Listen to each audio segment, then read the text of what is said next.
Welcome!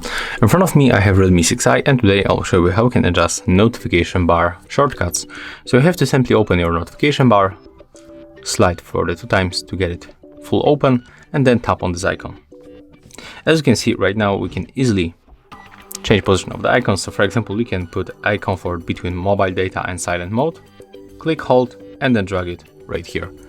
If you want additional icons from this screen, for example the focus mode, click, hold, and then just put it like that. And as you can see, the second space was created here. So when you want to grab the dark mode, you have to swipe to the right when you're on the notification bar.